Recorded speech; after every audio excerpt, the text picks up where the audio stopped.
దొరికితే భలే దొరికింది. దీన్ని మాటల్లో పెట్టి కూపిలాగాలి. అప్పుడు నిజాలన్నీ బయటకొస్తాయి. చెప్తా.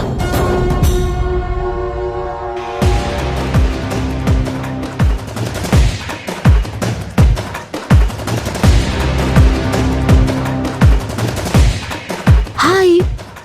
హాయ్. లరా చెప్పండి. హాయ్ పాపా. హాయ్ ఇందాకే చెప్పారుగా, మళ్ళీ ఎందుకు చెప్తున్నారు?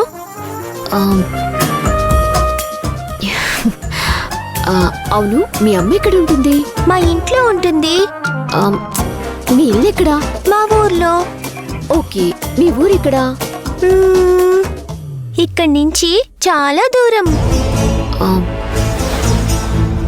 ఓకే, సరే, నీ పేరేంటి? కృష్ణ. కృష్ణ. మరి మీ అమ్మ పేరేంటి? మీ అమ్మ ఏం చేస్తూ ఉంటుంది? ఇంకా మీ ఇంట్లో ఎవరెవరుంటారు? Come come.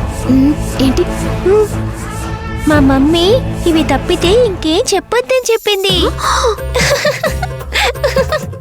ఏంటిది? తెలివిగా మాట్లాడుతుందా లేదా అమాయకత్వంతో మాట్లాడుతుందా? అది కాదమ్మా, మాధవ్ని నువ్వు నాన్న అని పిలుస్తున్నావు, మరి అమ్మ ఉండాలి కదా, మరి అమ్మ ఎవరో చెప్పాలి కదా. నేను చెప్పనుగా, అమ్మ చెప్పొద్దంది కదా. వేరడంత కూడా లేదు, దీనికి కూడా నేను లోకువైపోయాను. సర్లే, తప్పదు. ఇదిగో. వద్దు, ఎవరు పడితే వాళ్ళు ఏది పడితే అది ఇస్తే అస్సలు తీసుకోవద్దని అమ్మ చెప్పింది. అది ఎవరు పడితే వాళ్ళు ఇస్తే తీసుకోకూడదు, కానీ మేము మీ ఇంట్లో వాళ్ళమే కదా. నువ్వు మాధవని నాన్న అని పిలిస్తే మరి నేనేమవుతాను? పెద్దమ్మనవుతాను. ఏంటి పెద్దమ్మవా? ఇంత చిన్న వయసులోనా? అంటే సిచ్యువేషన్ మార్చేసిందమ్మా. తీసుకో, పర్వాలేదు. తీసుకుంటే తప్పు కాదా? తప్పైతే ఈ పెద్దమ్మ ఎందుకు చెప్తుంది? చాక్లెట్ తీసుకో, పర్వాలేదు. ఉండు, నువ్వైతే చాక్లెట్ తిను.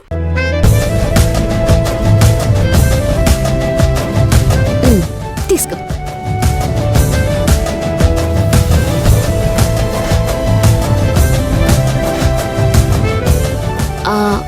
చెప్పు, మీ అమ్మ ఎక్కడ ఉంటుంది?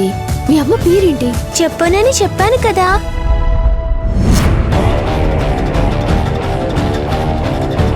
ఏయ్, తమాషా పడుతున్నావా? చిన్న పిల్లవని చూస్తుంటే చెప్పకపోతే మిద్ది మీద నుండి కిందికి తోస్తాను.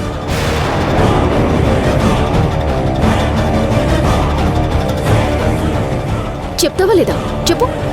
నేను చెప్పను. చెప్తావా లేదా? మాట్లాడవేంటి? చెప్పు. అలేఖ్య, ఏంటి అలేఖ్య, ఏం చేస్తున్నావు?